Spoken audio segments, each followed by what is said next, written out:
Viktor Gyökeres, the most misunderstood Arsenal signing.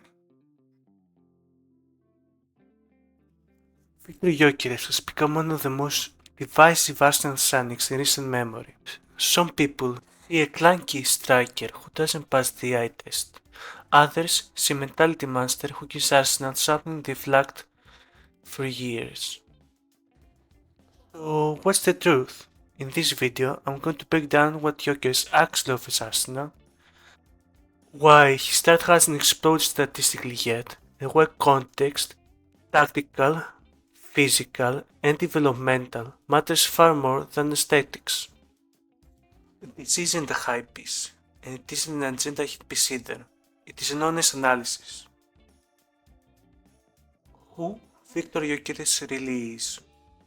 First, some context, because Gyökeres is not a typical elite path striker. He's a late bloomer.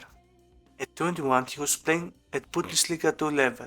At 23, he was grinding in the championship with Coventry. And it wasn't until his mid-20s that his difference-making qualities fully exploded. At Sporting, he became the focal point of a complete tactical system: pressing, running channels, linking play, attacking space, and finishing at volume. This matters because Gyökeres developed as a responsibility taker, not as a poacher raised inside an elite academy environment that shapes the type of striker he is. The core of the debate: aesthetics versus effectiveness. A lot of the criticism around Gyökeres comes down to one thing: he doesn't look clean. His link play isn't elegant, his dribbling isn't smooth, his movements aren't always subtle. But football isn't judged on aesthetics, it's judged on outcomes. Gyökeres is a striker who fights defenders, invites contact, plays on the edge of chaos, and keeps going even when actions fail. That's uncomfortable to watch for people who value control above all else. But it's also why he consistently ends games with decisive moments. He doesn't disappear, he doesn't hide, and he doesn't stop demanding the ball or attacking space. What Arsenal actually signed him for? Arsenal did sign Gyökeres to be Harry Kane.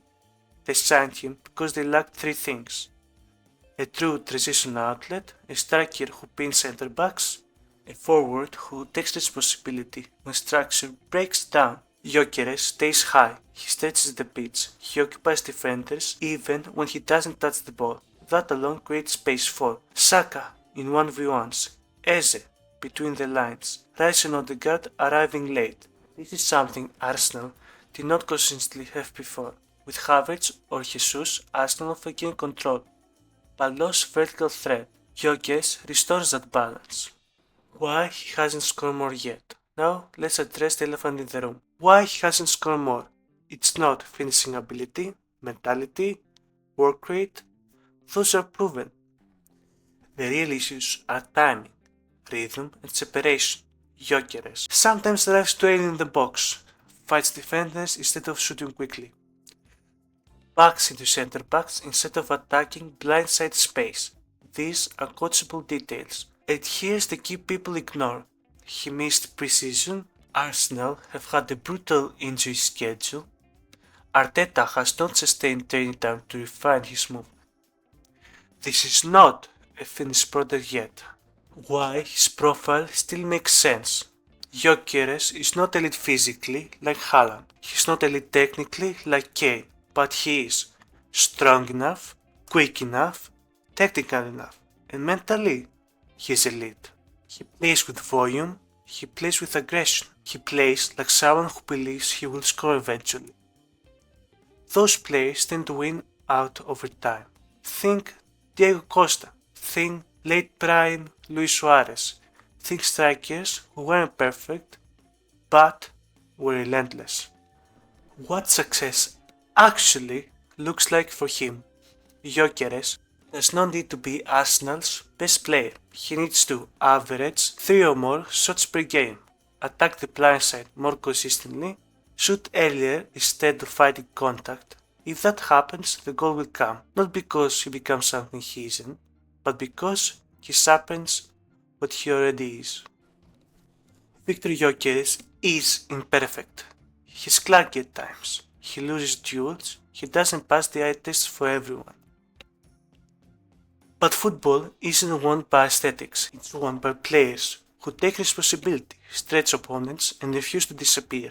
With time, rhythm, and coaching, Gyökeres will score goals for Arsenal.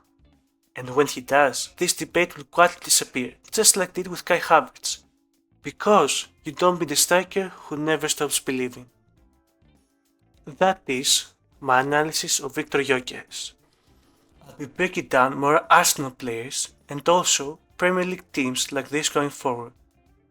You can also follow me on X at Cenkis for a shorter analysis. The link is in the description.